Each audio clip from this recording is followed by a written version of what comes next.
ओम नमः शिवाय। तो आज मैं आप लोगों से बात करूंगा आपके पास्ट लाइफ में क्या हुआ था और उससे आप सबक सीख के इस लाइफ में क्या कर सकते हो और आप कैसे देख सकते हो लाइफ इवेंट्स इस जन्म में। तो इसके लिए आपको देखिए D60 चार्ट देखना पड़ेगा, जो कि है सस्त्यांशा चार्ट जिसको बोलते हैं।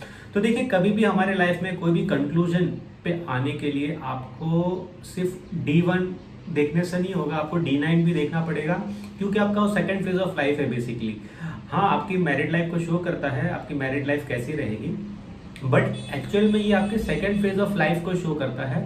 और जो D60 होता है ये आपके पास्ट लाइफ को भी बताता है और आप इस लाइफ में कुछ प्लैनेट से रिलेटेड इश्यूज आप क्यों फेस कर रहे हो ये भी पता चलता है। और दूसरी चीज़ ये है कि आपको ये भी पता चलता है कि आप उसको कैसे सही कर सकते हो।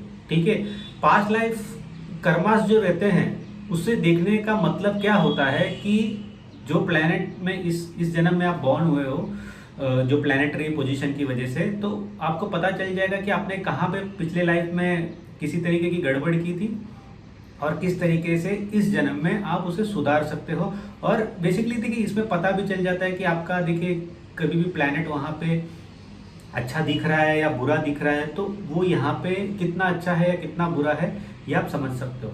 अब देखिए D60 चार्ट हो या तो फिर कोई भी चार्ट हो, D10 भी आप अगर ले लो, अगर आपको पता करना है कि आप पास्ट लाइफ से इस लाइफ में कौन सा स्ट्रॉन्ग पॉइंट्स लेके आए थे, तो आपको समझना पड़ेगा कि देखिए जो ग्रह आपके कुंडली में सबसे ज़्यादा डिग्री होल्ड करते हैं, एक्सेप्ट राहु और केतु, वो जो ग्रह होते हैं आपकी कुंडली में, जो जिसे कि हम कहते हैं ना आत्मकार का, आत्मकार का जो ग्रह होता है ये आपकी कुंडली में जो भी हाईएस्ट डिग्री पे होता है, ये इस ग्रह से रिलेटेड आपके कुंडली में स्ट्रॉन्ग पॉइंट्स होते हैं। भले वो कोई भी हाउस में हो, कहाँ पे भी बैठा हुआ हो, बट उससे रिलेटेड चीज़ों का ज्ञान आपको सबसे ज़्यादा होता है।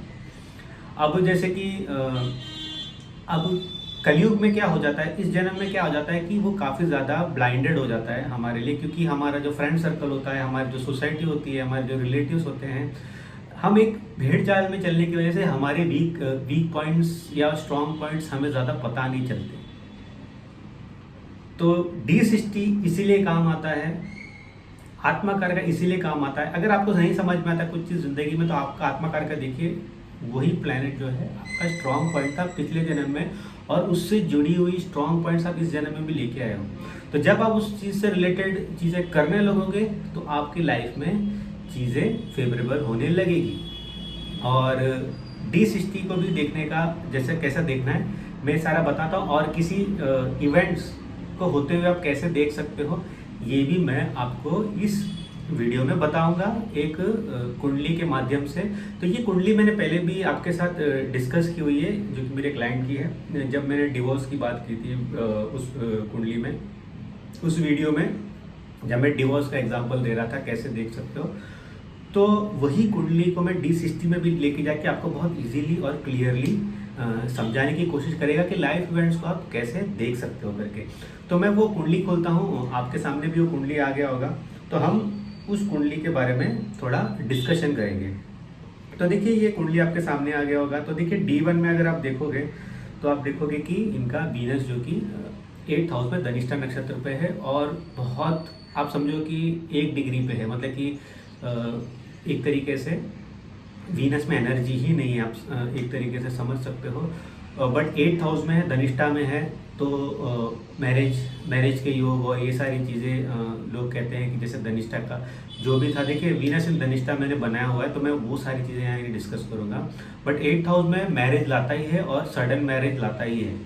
भले आपकी शादी में किसी भी तरीके का मैरिज का योग नहीं होता है, बट जब 8th हाउस में प्लैनेट्स रहते हैं, खास करके जब वीनस होता है मैन की चार्ट में, तो कुछ ऐसे ट्रांजिट होते हैं जहाँ पे आपकी मैरिज हो जाती है, जो बाद में आप खुद सोचते हो कि यार मैंने शादी कैसे कर ली। अब प्रॉब्लम कहाँ आ रही है इनकी कुंडली में, जब इनके कुंडली में मरकुरी की महादशा आ रही है। तो इनकी जो मरकुरी की महादशा है जो अभी चल रही है, वहाँ पे ही सारा जो कि आप कह सकते हो कि इनका लाइफ ट्रांसफॉर्म होता है। बट अगर आप D1 में देखोगे, इनका जो मरकुरी है कहाँ पर है, इनका 9th हाउस में है। तो हम क्या यूजुअली प्रेडिक्ट करेंगे कि मरकुरी बहुत अच्छा है, यहाँ पे 9th हाउस में आ गया तो ये और पर्सन लकी हो जाएगा। बट यहाँ पे तो सारा कुछ उल्टा हो रहा है। यहाँ पे तो पर्सन बहुत ज़्यादा सफ़र कर रहा है कि इनके जो क्या कहते हैं, इनके रिलेशन में बहुत सारे लोगों की डेथ हो गई। इनका एक क्लोज कज़िन था, उसकी डेथ हो गई, उसकी एज भी काफ़ी कम थी कोविड टाइम में। तो बहुत चीज़ें हुई और मरकुरी की महादशा इनकी बहुत बुरी चल रही है। तो अगर आप इनका D9 देखो आप, इनका तो अगेन मरकुरी तो असेंडेंट में बैठा हुआ है, तो जो आदमी और अच्छा करना चाहिए। बट जब आप 7th हाउस को देखते हो, 7th हाउस का लॉर्ड जो कि आके इनके 6th हाउस में बैठा है, जो कि इनका डिवोर्स का दिखाता है। तो इन्होंने मैरिज भी सेकेंड फेज ऑफ लाइफ में की थी। सेकेंड फेज ऑफ लाइफ में इनकी मैरिज हुई थी। तो या 40 साल के हैं, 5 साल पहले मैरिज, यानी कि 35 की इनकी एज थी। तो सेकेंड फेज ऑफ लाइफ में मैरिज हुई थी इनकी, और जो कि डायरेक्ट 2 महीने, देखिए 2 महीने ही रिलेशनशिप चला, मैरिज चला, सिर्फ 2 महीने। ठीक है, ये इतना क्यों चला ये भी मैं आपको समझाऊंगा। तो यहाँ पे आप पहले देख लो कि जो कि केतु एक तो मैरिज को डिनाई कर रहा है, नहीं तुम्हारी ज़रूरत नहीं है, समझा रहा है 3rd हाउस से एस्पेक्ट करके, और डायरेक्ट 9th हाउस पे भी एस्पेक्ट कर रहा है केतु। ठीक है, और आपका जो कि 7th हाउस का लॉर्ड जाके 6th हाउस में बैठा हुआ है। सो कोर्ट कचहरी एंड डिवोर्सेस का यहाँ पे दिखा रहा है। देखिए भले ही कोई भी प्लेनेट हो, इररिस्पेक्टिव ऑफ जुपिटर हो या कोई भी हो, मैरिज जैसी सिचुएशन एक बार लाइफ में लाएगा अगर वो 7th हाउस का लॉर्ड 6th हाउस में जाके बैठा है तो। अब ये मरकुरी महादशा में क्यों हो रहा है इस पर्सन के साथ, तो उसके लिए हमें D60 में जाना पड़ेगा। तो D60 का चार्ट आप देखिए, जो कि हमारा इनका आपके सामने, तो आपको क्या दिख रहा है, 7th हाउस का लॉर्ड जाके 2nd हाउस में 6th हाउस में बैठा है। और कौन है वो, मरकुरी है। मरकुरी जाके इनके जो कि कहाँ बैठ गया, 6th हाउस में बैठ गया। तो डिवोर्स पक्का दिखा रहा है। मैरिज कितना चला, फास्टेस्ट मूविंग प्लैनेट कौन सा है, बुध। मरकुरी कितना दिन चला मैरिज, 2 महीने। 2 महीने मैरिज चला। वहाँ पे देखिए मार्स भी बैठा हुआ है, जो कि आपके भाइयों को दिखाता है। मरकुरी आपका खुद सिबलिंग्स को शो करता है, 6th हाउस में है। इस पर्सन ने ये सारी चीज़ें देख ली इस लाइफ में। तो true condition of the planet आप कहाँ पे देखोगे, D60 में जाके देखोगे। जब कंसल्टेशन में करता हूँ, तो जैसे कि मैं कुछ दिन पहले कंसल्टेशन कर रहा था, तो वहाँ पे एक लेडी बोल रही थी मेरा ये अच्छा है, मेरा ये अच्छा है। मैंने बोला नहीं, वो आपका अच्छा नहीं है। वहाँ पे भले ही दिख रहा होगा, बट सफरिंग देखो कहाँ पे हो रही है। आपको D60 देखना बहुत ज़रूरी होता है। इसलिए इनका सैटर्न का महादशा बहुत अच्छा था, इन्होंने काफ़ी अच्छा नाम किया था, स्टेटस सब किया था, क्योंकि सैटर्न इनका आत्मा कार का था और यहाँ पे 1st हाउस में बैठा है। पर्सन का पॉलिटिकल व्यू बहुत सही रहता। पर्सन देखिए, मैंने बहुत कम लोगों को कलयुग में एक सच्चे मन का देखा है, ये वो पर्सन है। इसलिए मैं इन्हें हमेशा अपने साथ क्लोज रखता हूँ। हमेशा इनको मैं जितना हो सके मेरी तरफ से हेल्प करने की कोशिश करता हूँ थ्रू ना एस्ट्रोलॉजिकल वे। बहुत अच्छे मेरे फ्रेंड है, तो मैं उनसे आगे लेके ही उनका चार्ट आपसे डिस्कस कर रहा हूँ। एक अच्छा पर्सन जब भी रहेगा, ये पर्सन जो कि एक सैटर्न की तरह का पर्सन है, ये काफ़ी ज़्यादा इनके जो थॉट प्रोसेस है वो काफ़ी ज़्यादा सामाजिक होते हैं, काफ़ी ज़्यादा आप कह सकते हो कि लोगों के प्रति रहता है। इनके स्ट्रॉन्ग, जैसे कि मैंने पहले कहा, पॉलिटिकल व्यू होते हैं, रिलीजियस व्यू होते हैं। तो ये अगर सैटर्न को पकड़ के अपनी ज़िंदगी में चलेंगे, ये काफ़ी अच्छा करेंगे। इनका नेचर वैसा ही है, यानी कि ये पिछले जन्म में काफ़ी ज़्यादा एक आप सोच सकते हो कि काफ़ी ज़्यादा रिलीजियस पर्सन रहे होंगे। काफ़ी ज़्यादा आप कह सकते हो कि एक तरीके से ऑकल्ट साइंस या तो फिर काफ़ी ज़्यादा वैदिक नॉलेज के पर्सन रहे होंगे। तो आपको समझना पड़ेगा। तो ये पर्सन को मैं क्या एडवाइस देता हूँ कि आप सैटर्न को पकड़ के चलिए। और इनका अमत्यकार का जो कि सूर्य है। अब प्रॉब्लम ये हो जाती है कि सूर्य को हमेशा इन्हें सैटर्न को सपोर्ट करना चाहिए। तो इनको यूजुअली जब ये वर्क करते हैं तो बॉस इनका हमेशा इनको उल्टा ही मिलता है।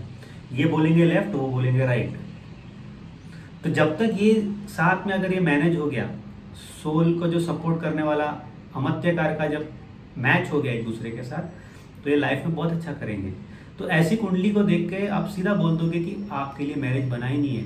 तो पर्सन देखिए मैरिज के लिए बना ही नहीं है यहाँ पे। ये जब ये आए थे मेरे पास 2017 में, तभी मैंने उनको बोला था कि आपने शादी कैसे कर। फिर जो हमारी जो आगे बातें चलती रही, कंसल्टेशन होता रहा, तो आज तक हमारी कहानी यहाँ तक चल रही है। तो उनका चार्ट मैं आपसे डिस्कस कर रहा हूँ, क्योंकि देखिए मैं सेलिब्रिटी का कोई भी चार्ट दिखा सकता हूँ, बट मेरे को उतने ऑथेंटिसिटी नहीं है जितना कि एक पर्सन के चार्ट के साथ मेरे को है, जिसने मुझसे कंसल्ट किया है और जो कि मैं आपको इजीली समझा सकता हूँ। मेरा देखिए D60 समझाने का मतलब यही था कि उद्देश्य यही था कि सिंपल वे में आपको ये चीज़ समझाऊँ।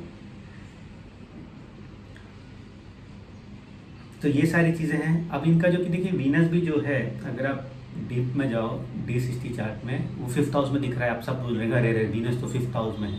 भाई एक डिग्री भरणी नक्षत्र में है। मैं वीनस इन भरणी नक्षत्र का वीडियो बनाऊंगा, आई थिंक इसके बाद का वीडियो वही रहेगा।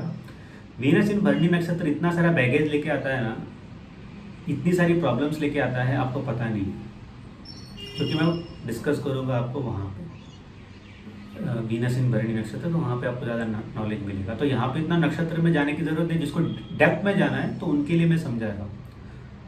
तो वीनस यहाँ पे अगेन एरीज साइन में है। तो जैसे कि इनका जगह मैंने उस वीडियो में भी कहा था कि इनकी जो वाइफ है बहुत ज़्यादा मैनली दिखती थी। यहाँ पे भी देखो वीनस एरीज साइन में काफ़ी ज़्यादा मैनली दिखती थी, बट इश्यूज कुछ और थे, उस वजह से जो भी इनकी लाइफ में प्रॉब्लम्स चल रही है। तो होपफुली D60 चार्ट मैं आपको समझा पाया होगा। अगर आपको ट्रू इवेंट्स निकालना है आपकी लाइफ में, आप यहाँ देख के समझो। अगर कोई करियर चूज़ करना है आप तो यहाँ देख के समझो। उसको बहुत तरीके से देखने का तरीका है, तो मैंने अपना एक तरीका आपको बताया। होपफुली इस वीडियो से मैंने आपको D60 चार्ट समझाने में थोड़ी हेल्प की होगी। अच्छा लगे तो ज़रूर लाइक करना, और कंसल्ट करना है तो डिस्क्रिप्शन बॉक्स में मैंने अपना फ़ोन नंबर डाल दिया। व्हाट्सअप करना, मैं आपको बता दूंगा आगे की प्रोसीजर कैसी है। आप कैसे मैं आपको जो भी है आपको मैं व्हाट्सअप में रिप्लाई कर दूंगा।